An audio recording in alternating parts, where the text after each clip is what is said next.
激光焊接机在焊接领域中应用十分广泛，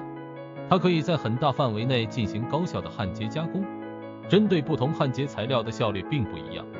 Normoton China 将详细讨论数控激光焊接材料，希望这篇文章能对您有所帮助。铝和铝合金产品、装饰装潢、电子产品、船舶航空、汽车行业等。铝虽然具备热和电的良好传导性，但也是对于激光束具有高反射率。铝表面反射率大于90%，随着焊接温度的升高，焊缝中容易出现气孔，焊道成型不良。这也就要求激光焊接机具备较高的输入功率。模具钢制造行业等，激光焊接机在工业生产中可加工各类模具钢，例如 CL36、SAT11、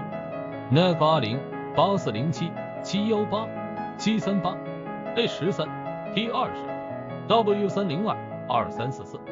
焊接效果十分不错。碳钢工业制造、装饰装潢等，激光焊接机在处理碳钢过程中，为了获得良好的焊接效果，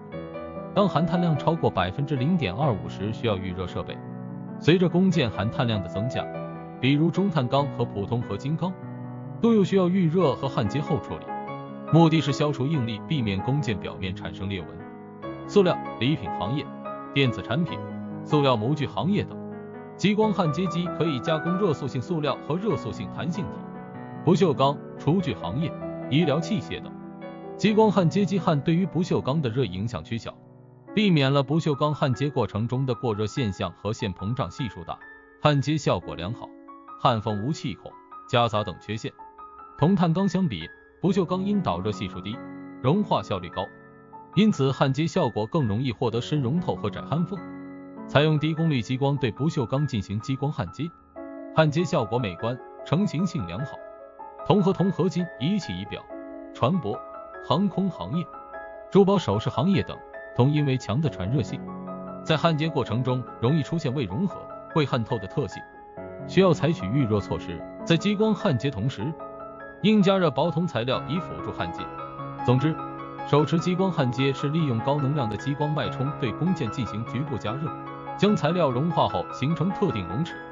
它是一种新型的焊接方式，主要针对薄壁材料、精密零件的焊接。焊接工艺包括点焊、对接焊、叠焊、密封焊等。焊接效果可以达到焊缝宽度小、热影响区小、变形小、焊接高效、焊缝美观、定位精度高等特点。希望本文能够为您带来一定帮助。